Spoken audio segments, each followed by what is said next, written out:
ನಮಸ್ಕಾರ ಸ್ನೇಹಿತರೆ, ಪೈಲೂರ್ ಯೂಟ್ಯೂಬ್ ಚಾನಲ್ಗೆ ಸ್ವಾಗತ.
ಕಾನಕಲ್ಲಟೆ ಬಳ್ಳಿಯ ಎಲೆ ಈ ರೀತಿ ಇರ್ತದೆ ನೋಡಿ.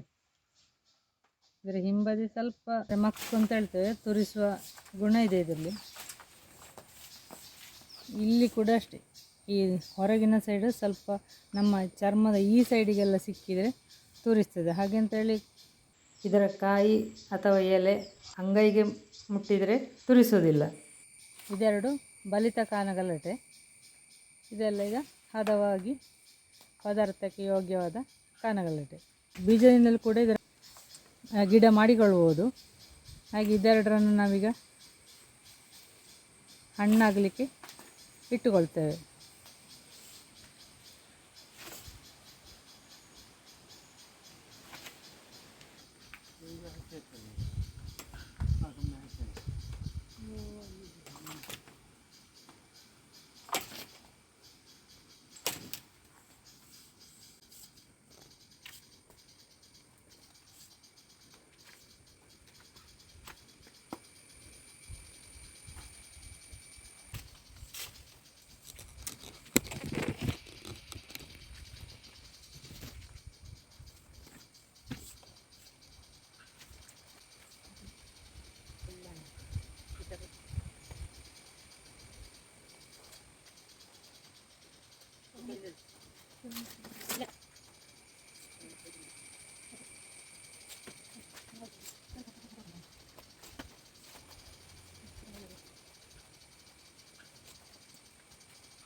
ಇದು ನೋಡಿ ಇದರ ಬಳ್ಳಿ,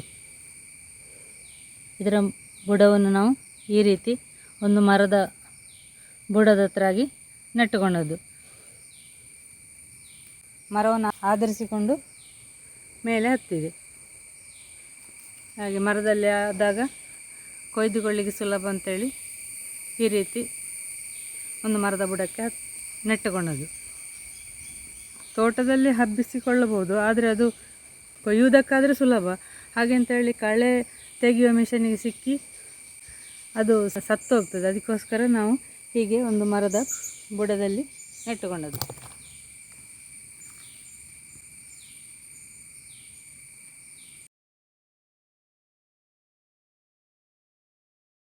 ಈಗ ಮರದಿಂದ ಕೊಯ್ದ ಕಾನಗಲಟೆನೆಲ್ಲ ಕ್ಲೀನ್ ಮಾಡಿಕೊಳ್ಬೇಕು. ಈ ಥರ ತೊಟ್ಟಿಂದ ಈ ರೀತಿಯಾಗಿ ಕ್ಲೀನ್ ಮಾಡಿಕೊಳ್ಬೇಕು.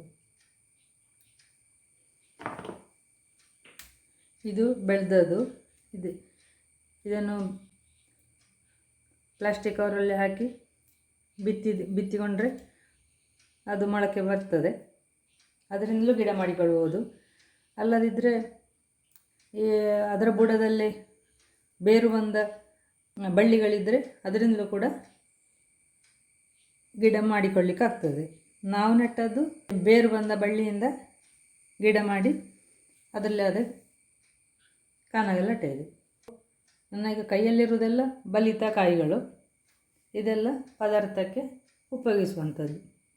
ಎಲ್ಲವನ್ನು ಈ ರೀತಿ ಕ್ಲೀನ್ ಮಾಡಿಕೊಂಡು ತೊಳೆದು ಆಮೇಲೆ ಪದಾರ್ಥ ಮಾಡೋದು. ನೋಡಿ, ಇದೆಲ್ಲ ತೊಳೆದು ಆಗಿದೆ.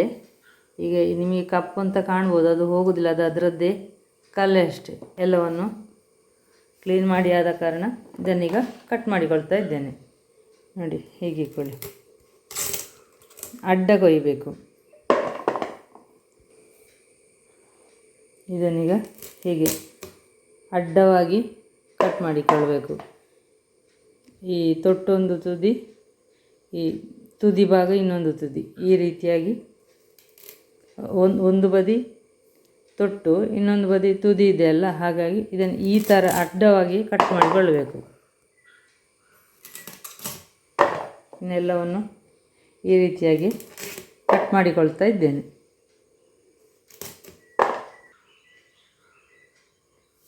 ಇದನ್ನೀಗ ಅಡ್ಡವಾಗಿಯೇ ಹೀಗೆ ಕಟ್ ಮಾಡೋದು ಯಾಕೆ ಅಂತ ಹೇಳಿದರೆ, ಅದು ಬೇಯಿಸಿ ಬೀಜ ತೆಗಿಲಿಕ್ಕೆ ಸುಲಭ ಆಗೋದಕ್ಕೋಸ್ಕರ ಅಡ್ಡವಾಗಿ ಕಟ್ ಮಾಡೋದು. ಈ ರೀತಿ ಕಟ್ ಮಾಡಲಿಕ್ಕಿಲ್ಲ, ಅಂದರೆ ಉದ್ದವಾಗಿ ಸೀಳಿಕೊಳ್ಳಲಿಕ್ಕಿಲ್ಲ, ಹೀಗೆ ಅಡ್ಡವಾಗಿ ಕಟ್ ಮಾಡಿಕೊಳ್ಳೋದು. ಈಗೆಲ್ಲ ಕಟ್ ಮಾಡಿ ಆಗಿದೆ. ಇದನ್ನು ಒಂದು ಬಾರಿ ತೊಳೆದಾಗಿ ಬೇಯಲಿಕ್ಕೆ ಇಟ್ಟುಕೊಳ್ತಾ ಇದ್ದೇನೆ.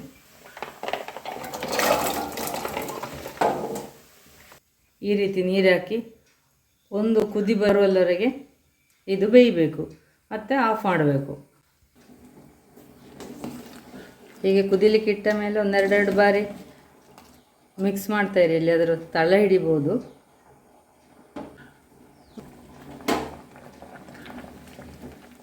ನೋಡಿ, ಇದೀಗ ಚೆನ್ನಾಗಿ ಕುದೀತು.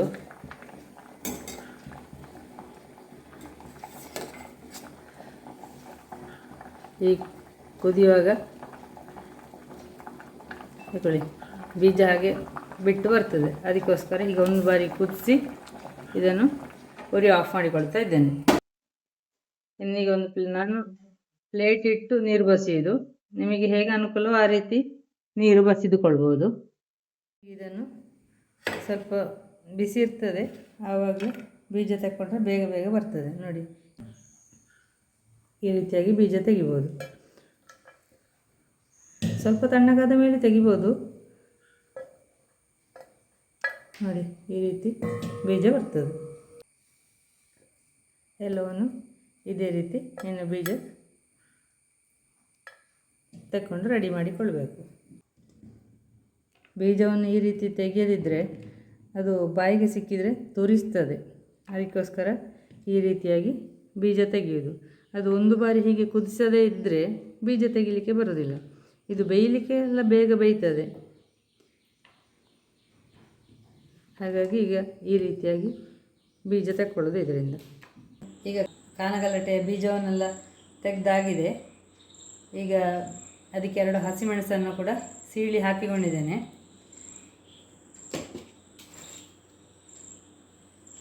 ರುಚಿಗೆ ತಕ್ಕಷ್ಟು ಉಪ್ಪು ಕೂಡ ಹಾಕಿಕೊಂಡಿದ್ದೇನೆ. ಇದೀಗ ಒಮ್ಮೆ ಕುದಿಸಲಿಕ್ಕೆ ನೀರು ಕೂಡ ಹಾಕಿಕೊಂಡಿದ್ದೇನೆ.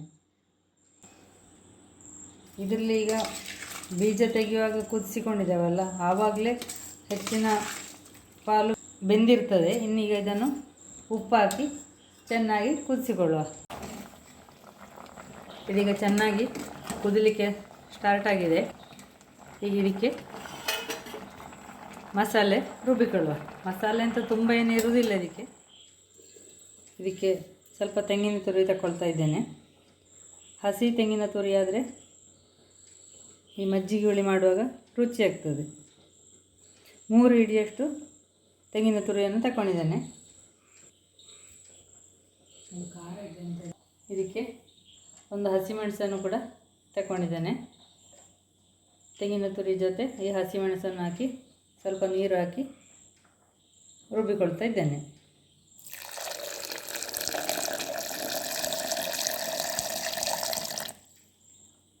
ಇದನ್ನೀಗ ನುಣ್ಣಗೆ ರುಬ್ಬಿಕೊಳ್ಳುವ.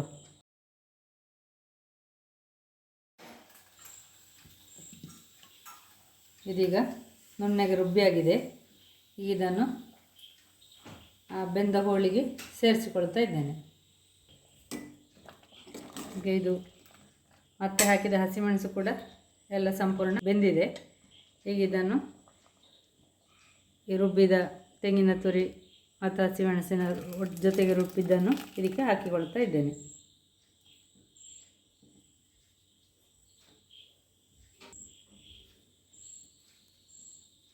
ಮಿಕ್ಸಿ ಜಾರಿಗೆ ಕೂಡ ನೀರು ಹಾಕಿಕೊಂಡು ಇದಕ್ಕೆ ಸೇರಿಸಿಕೊಳ್ತಾ ಇದ್ದೇನೆ.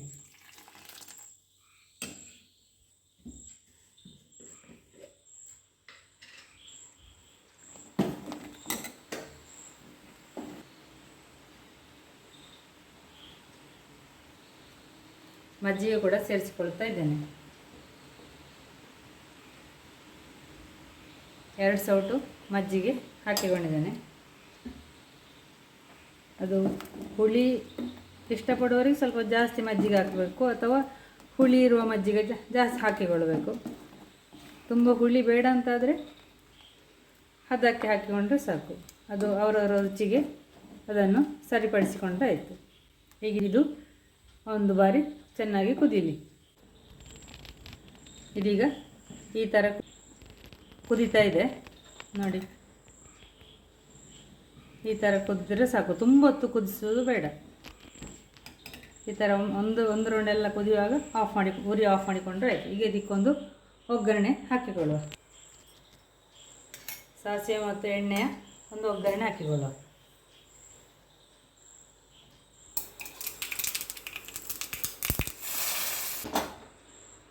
ರುಚಿಕರವಾದ ಕಾನಗಲಟೆ ಮೇಲಾರ ಅಥವಾ ಮಜ್ಜಿಗೆ ಹುಳಿ ರೆಡಿ. ವಿಡಿಯೋ ನೋಡಿದ್ದಕ್ಕಾಗಿ ಧನ್ಯವಾದಗಳು.